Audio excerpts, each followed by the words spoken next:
Okay. So your group is doing number one. How do you feel about number one? I'm personally not that sure, but I don't know how the others did. Okay, okay. What about you, Brian? How do you feel?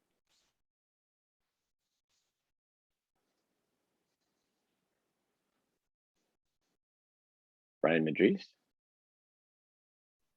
Can you hear me? Yeah, just a little, you're kind of a little quiet, but Oh, okay. what? Yeah, I understood it.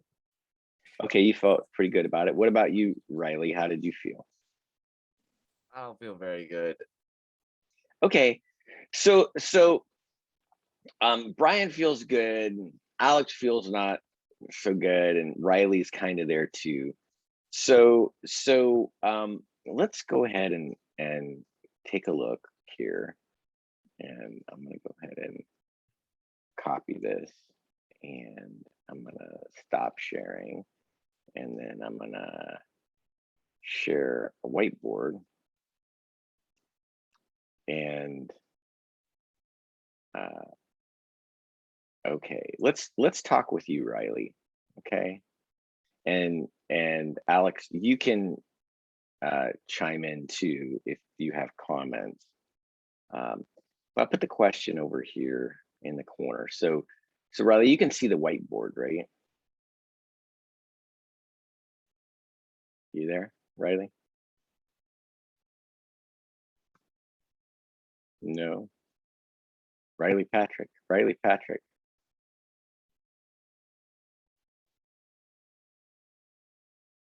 Okay.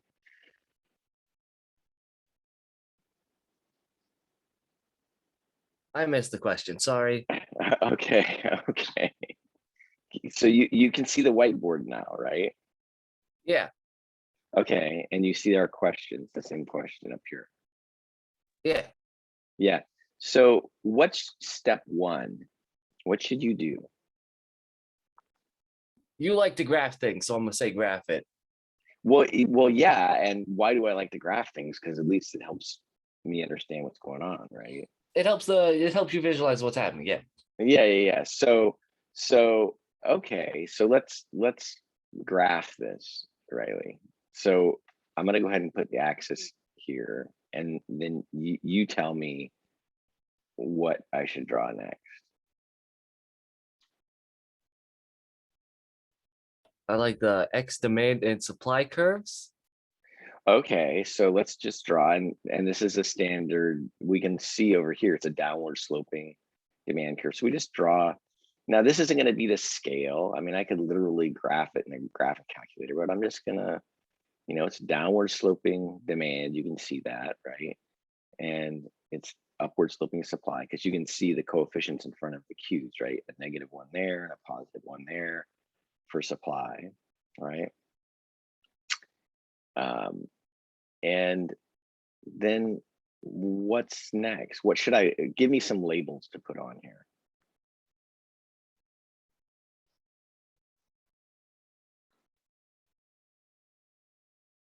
I guess we'd label price ceiling. I don't we could label. Yeah, okay. So let's get this first, right? Okay. For the demand curve, right? A piece of it is the value of the vertical intercept, right? The consumer's choke price or the limit price or the reservation price. Those are all words that we've used. So what's the choke price of the consumer? 66? Yeah. So that's 66. And what about the reservation price of the seller? 3. Yeah, it's 3, right? So that's 3. Now, we could also go ahead and, for kicks, because we know it's potentially relevant, we could calculate the equilibrium price and quantity, and we could label that on the graph, right? Yeah. Yeah, I mean, we could do that. That's pretty easy. And I will tell you that normally, if you look at like the flow of these problems, that at some point in time, the the equilibrium price and quantity usually become relevant. We don't have to do it right here, right now, but if we don't do it, we have one danger, and that is you may or you may not recall, this is from principles of economics, but there are two types of price ceilings. And I don't know if you remember the two different types of price ceilings or not. Do you by any chance? I do not at this moment, no. Okay. So, well, how about this? Do you remember what a price ceiling is? No. Okay. So a price ceiling, now how about if I put it this way to you? It's a price cap. Does that make sense? It does, do you know yes. do you know what a price cap is? Like, kind of, if you asked me to tell you what it is, I'd stumble. Well, can you give me an example? If I'm going to cap the price on something, I don't mean like cap, no cap. I mean like cap is in like hat on your head, right? That means the price won't go above that, right? Is that what we're looking for? Yeah, it's a legal maximum price at which a good can sell, right? So it's a legal concept. It's enforced by the law, legal maximum price. That's what a price ceiling is.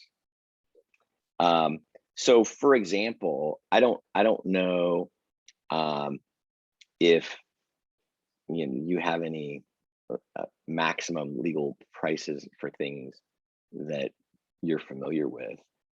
Do you have any examples?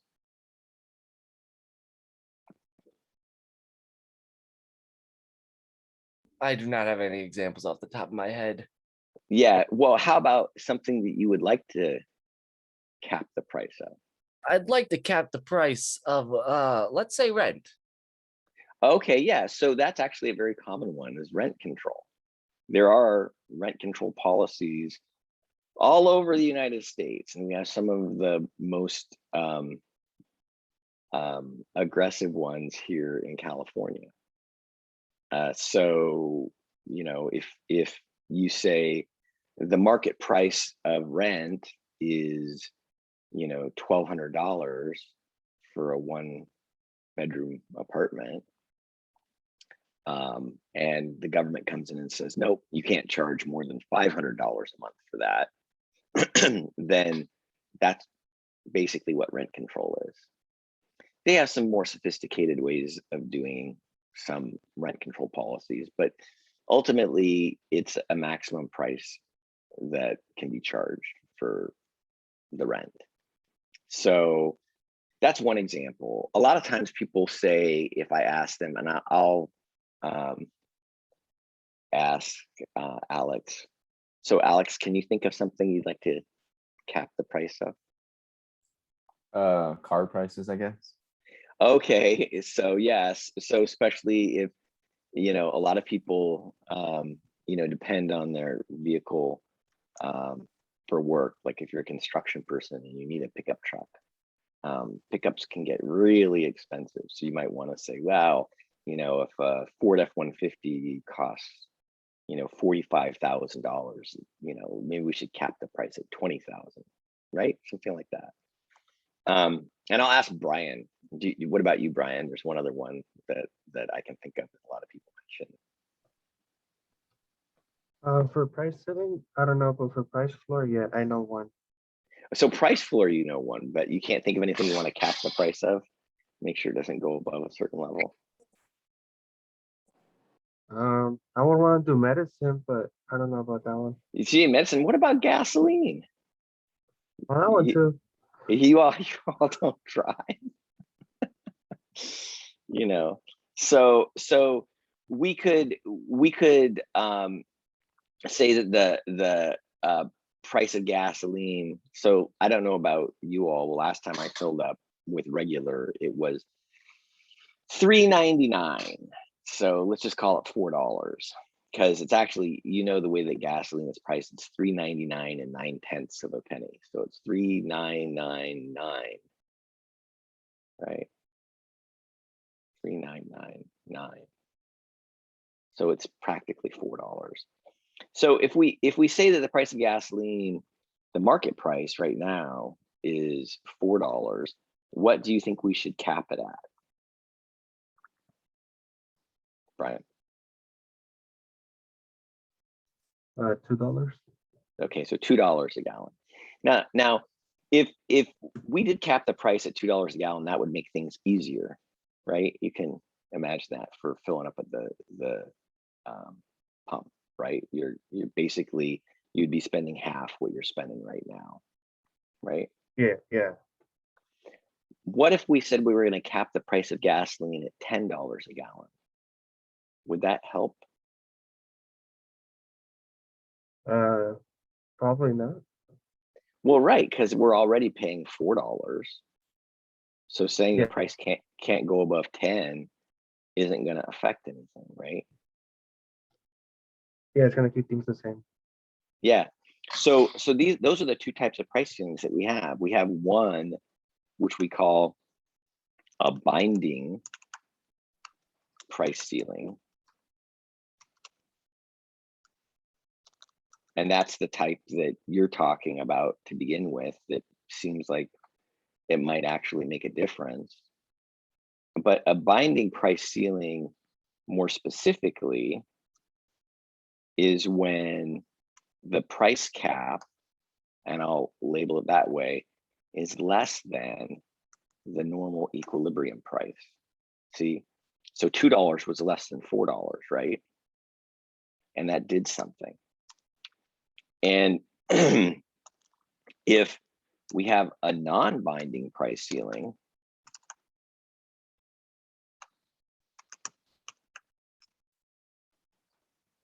the non-binding part means that it doesn't do anything. And in that case, the price ceiling price is above the current equilibrium price, like the $10 when the price is already just $4. Okay. So does that make sense, Riley? Yeah.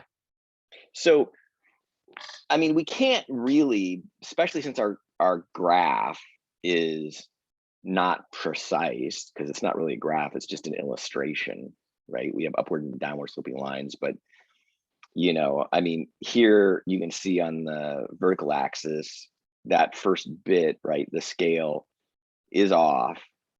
This is 3 units, and now this is 66, right? Well, that's because we played with the scale. We didn't really measure things precisely, right? So we can't know whether this price ceiling is above or below the current equilibrium price. We can't know if it's binding or not binding, okay, until we put in the equilibrium price. But that's just anticipating where we're going. In terms of answering this question, well, okay, if it was non-binding, then we would just get the quantity demanded would be Q star, because it wouldn't be doing anything to the market. So yeah, we should go ahead and calculate the equilibrium price and the equilibrium quantity, right? So let's go over here and we'll put in Q star. So do you have your calculator, Riley? Yeah. Okay. So Q star is going to be 66 minus 3 divided by 6. And what do you get? 10.5. Okay, so 10.5 is our equilibrium quantity. And then we can substitute that back into either one of the equations, because we know PB and PV are equal to P star at the point where the lines cross. So we can just calculate one of them. And so we'll go, let's say 3 plus 2 times 10.5. And I think I can even do that one in my head. I get 24. Do you agree? I agree. Okay. So now, right, we can go ahead and put that on our diagram. And so I'm going to put,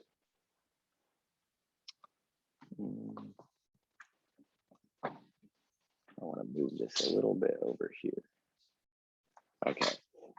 So P star is 24 and Q star is 10.5. And now we know if we go ahead and stick in the price ceiling of 6 into our diagram, we can put it between P star and the reservation price of the seller. Does that make sense, Riley? Yeah. Yeah.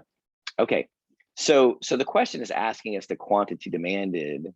So now we know what we're looking for is at the price ceiling price of 6. And we can put that in the diagram too if we wanted to, right? We could put P hat is equal to 6, right? What we're looking for is we're looking for the quantity demanded. So that's going to be where, right, those two lines intersect. So this is what we're looking for. Does that make sense? Yeah. And I don't know if you had graphed everything, if you would have figured all that out, but I don't think any of these things are things that you couldn't graph, right? I mean, based on the homework that we've already done, Yeah. you can find P star, you can find Q star, and then you know, the price ceiling price, maybe you would have hesitated a little bit to illustrate it the way that I did, because maybe you're not, you know, used to looking at a straight flat line on your diagram, but you still would have known that P hat was 6 and there's a quantity supplied associated with that and a quantity demanded. And then I think you probably could answer this. So let me say, Brian Madrid, is this what you were thinking about?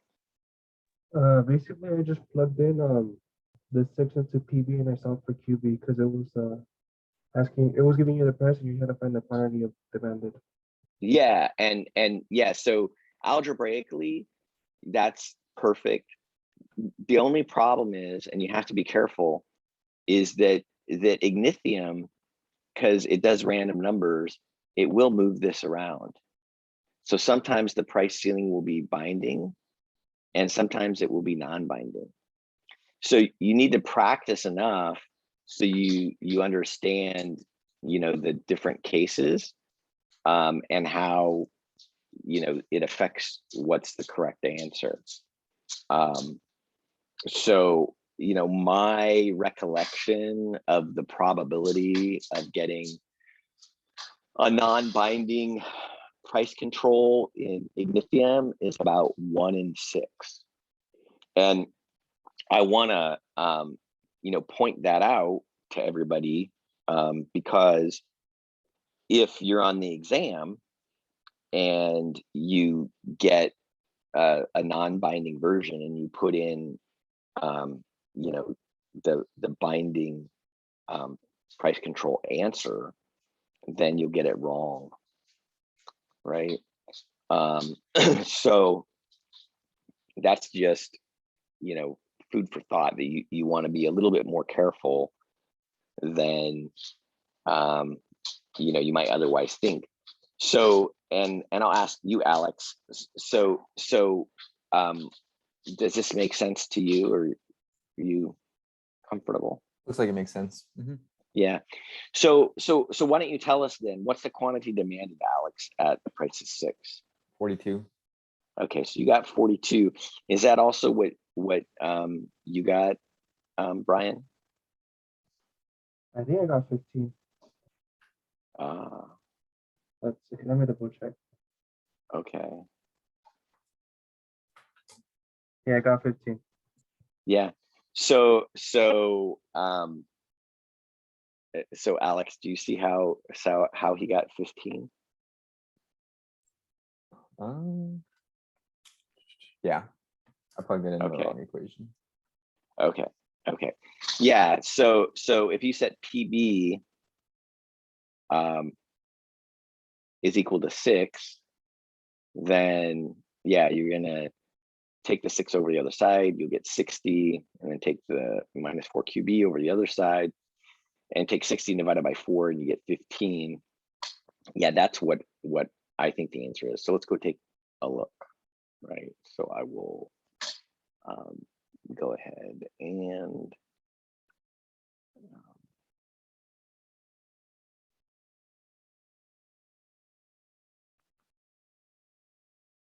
stop sharing, and then I'll do a new share, go back to Initium, and we'll put 15 in the box. It says yes, the answer is 15, and that's also matches with the hint. Okay, good job. All right, so for our next group, Scott, Wombly, and Zainab, how are you all doing on number 2? I'm good. Yeah. Okay. So this one's a little bit different, but we can still see that it's going to be a binding price ceiling, right? So let's go ahead, and this is our question. I'm going to copy it and go back to the whiteboard.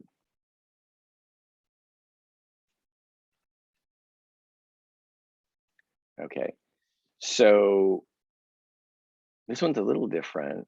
And I'll put the question down here. Okay, so now we would have this slightly higher price ceiling, right? And it's asking us for the excess demand. So all I'm going to do is I'm going to grab this.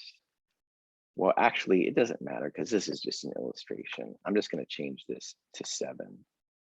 And we know the equilibrium price and equilibrium quantity will remain the same because we have the same demand and supply system. But yeah, our quantity demanded at that particular price ceiling, it's going to be a little bit less, right? Because we're going to have 7 over on the left-hand side of the demand equation. So we'll end up with just a little bit less in terms of quantity demanded. So why don't you tell me, Zainab, what's the quantity demanded going to be at 7?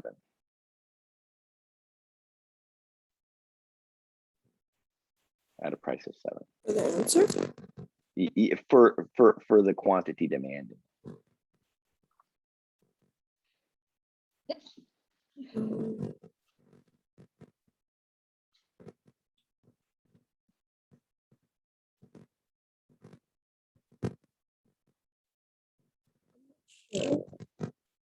What's that? Sure. You're not sure. Okay. So can you explain your hesitation? What are you having trouble with?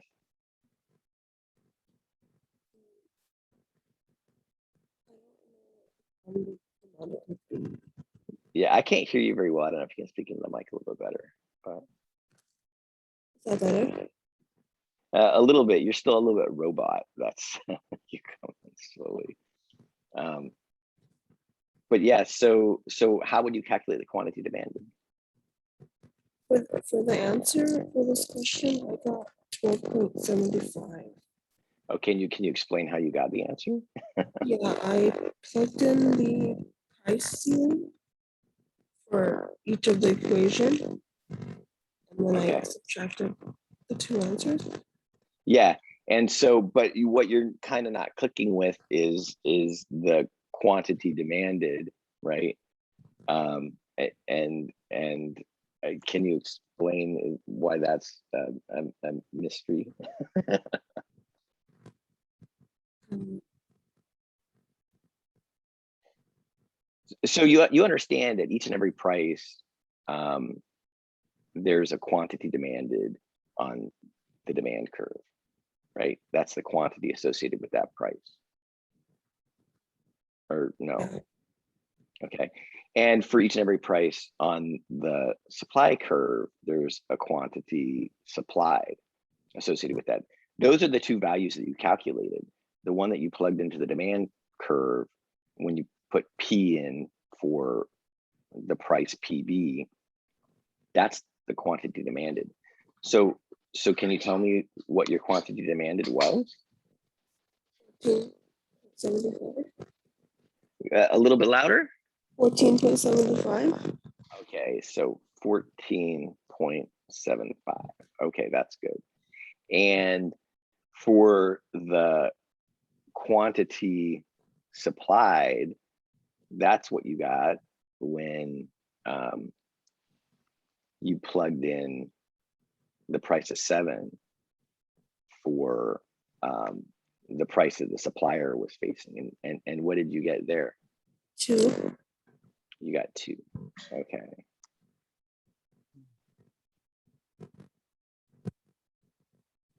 Two. Okay. Yeah, and then so visually, the distance between these two, do that.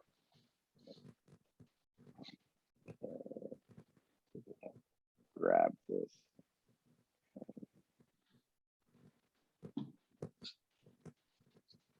That is the excess demand.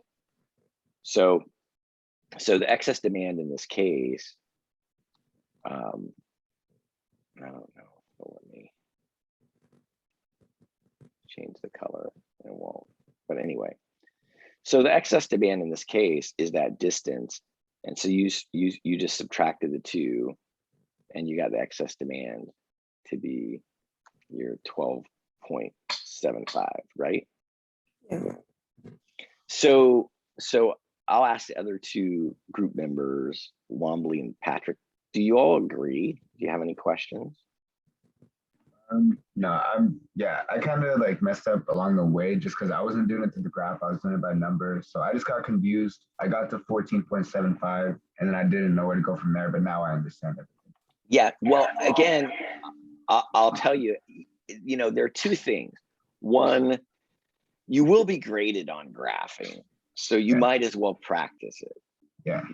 It'll be like 15% of your grade. And so, there will be people in this class who try to do everything with just the algebra, and they're going to end up suffering as a result of that, because when they have to draw a graph for the first time and it looks like junk and it doesn't have all the right labels and stuff like that, they haven't practiced it. They may have a perfect score on all of the algebraic computations that they've done, but they're still going to end up with something around a B in the exam because they didn't graph anything sensibly. So you might as well practice. But the other thing too is hopefully everybody is starting to grasp on to the idea that graphing is a great first step for helping you figure out what the question's asking, right? So it's a device to jog your memory, and you could look at something and say, I don't really know what this question's asking. And then by the time you end up graphing everything, then, you know, it starts to click. So, I mean, I believe in being laissez-faire, which means letting you all decide what's best for you and doing things the way that you want to do them. But also, having taught this class for, you know, close to a decade now, I've seen students struggle in different areas, and I'm only giving you the advice I'm giving you like I would give it to my own kids, you know, like to drive safely, or, you know, be careful about how much they drink when they go to a party, not because you know, it does anything for me, but because it's a way to help you all. So yeah, I mean, I sincerely recommend practicing your graphing, but you know, I won't continue to press that much longer, and you'll just have to manage the risks yourself. But yeah, so this is the approach that I would take. So let's go ahead and see what Ignatium says. And okay, 12.75, and we get a yay. That's good. Okay, so let's try to do one more. And so question number 3. Okay, so the way that we'll do this one is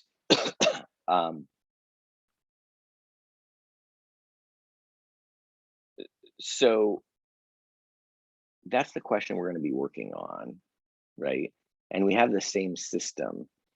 I'll let everybody think about it for a minute, and I'll go ahead and copy the question just so we can make sure that nobody misses out. And then I'll go back to the whiteboard.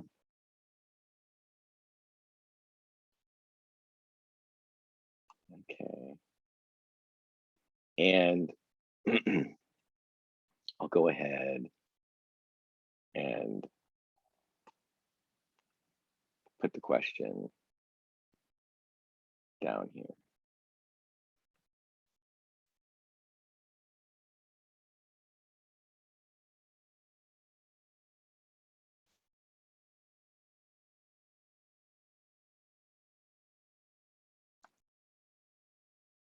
Okay. So this is our question number 3.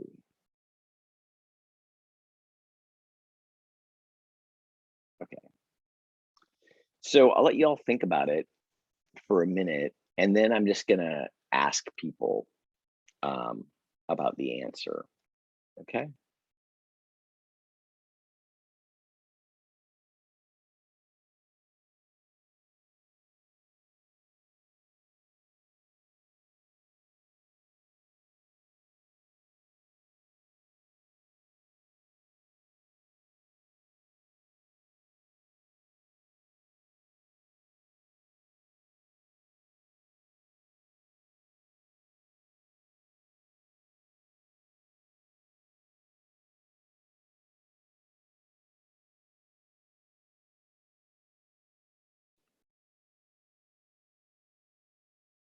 Okay.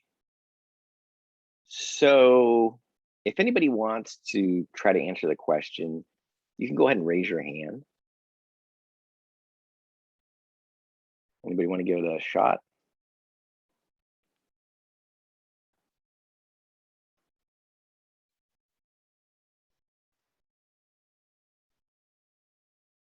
Okay.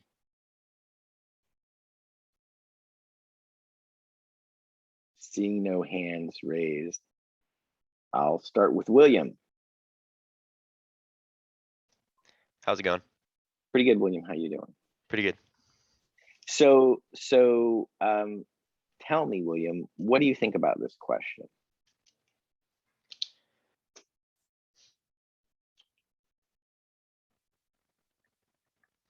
Are we just looking for the quantity demanded at P equals 7? Well, let's see what the question says, right? So the question says, we got this system and we already graphed that. It says at the price ceiling of 7, right? Mhm. How much of the good will be traded? Right? I see. So this, I mean, there's obviously there's a mathematical component to this, but it's really kind of trying to understand what the price ceiling is telling you, right? Mhm. And can you walk through any of that? At a price of 7, blank, blank, blank, at a price of 7, blank, blank, blank, therefore, blank, blank, blank. Conceptually, with the graph, I can see it now. Like, I'm assuming the answer is going to be 2 because at a price of 7, that's how much the supplier is going to supply, and thus being how much people can buy. Well, yeah. So I think you're right. So you're getting the idea. So at a price of 7, right? Suppliers are going to supply 2 units, even though buyers want to buy 14.75 units, right? Yeah. But this is the issue with the price ceiling regulation, is that a binding price ceiling results in excess demand. And another word for excess demand that's often used in economics, I don't know if you know it, but can you think of another word for excess demand? It's a shortage. Yeah, it's a shortage. And a shortage means that people want to buy a lot at the price that's being posted, right? Yeah. But sellers don't want to sell as much as buyers want to buy. Notice that never happens at the equilibrium. At the equilibrium, the quantity that sellers want to sell is exactly equal to the quantity that buyers want to buy. But at a price lower than that, a lot of people want to buy and not that many people want to sell. This is one of the reasons why there are a lot of people, like if you read editorials about like affordable housing and homelessness in California, a lot of people say that by trying to control rent, you're just going to make homelessness worse. Because what's going to happen is that, sure, I mean, if I tell you, I mean, pick a number, right? If I tell you that landlords cannot charge any more than $100 a month for a 1-bedroom apartment, how many people do you think are going to want 1-bedroom apartments? Lots of people. Lots of people, right? But how many landlords do you think are going to say, okay, well, I'll accept $100 a month for the apartment? Not very many. Not very many, right? In fact, I don't know if you know, people realize this or not, but given that the landlords own the property, right? What's happened in the past is a lot of them will convert their apartments to condominiums and sell them off as individual units as an alternative to renting. Basically, you know, sell the apartments, or they'll tear them down and turn them into commercial buildings, right? And even if, you know, they decided they didn't want to sell them and, you know, they were going to keep them as apartments, then the other thing that tends to happen is, again, just think if you were somebody that owned, and there are lots of people that are just regular middle class folks that are like this, that own a 3 or 4, think of a duplex or a 4-plex or a little 6, apartment building. If you were the owner of that apartment building and you knew you could only charge $100 a month for those apartments, right? How much more likely would you be to build another one? Probably not at all, right? And how much investment would you put into upkeeping, maintaining the property that existed?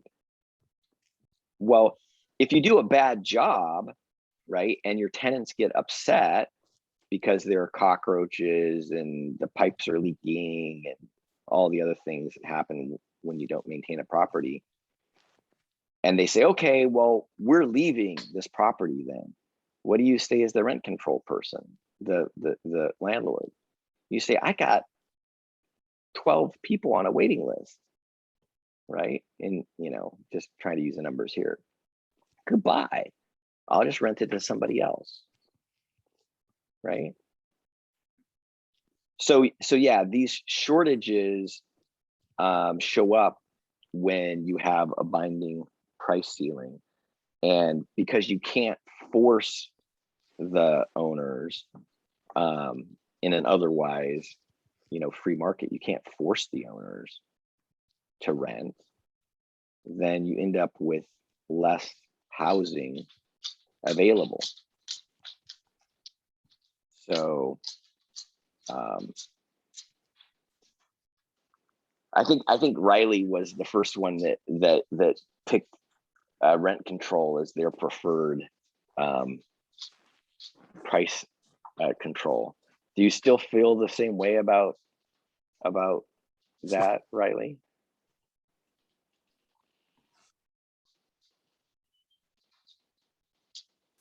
Like, I think I do, only because I feel confident in my and my family's ability to deal with things a landlord should deal with, but that's my personal price exchange for having to do the work around the house.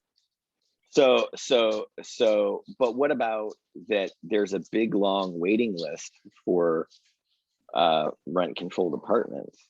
Are you willing to deal with that too? That you might not be able to find one.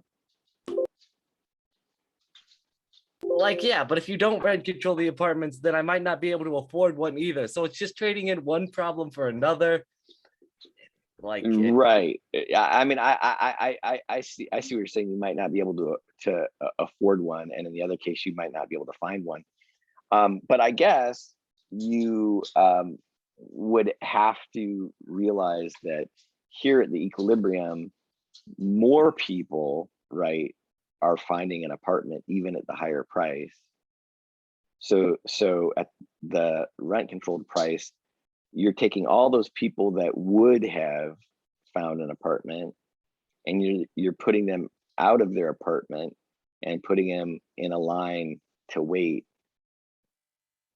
So, I mean, maybe selfishly, you hope that you're one of the people between the high rent and the rent controlled price that wasn't going to be served, right?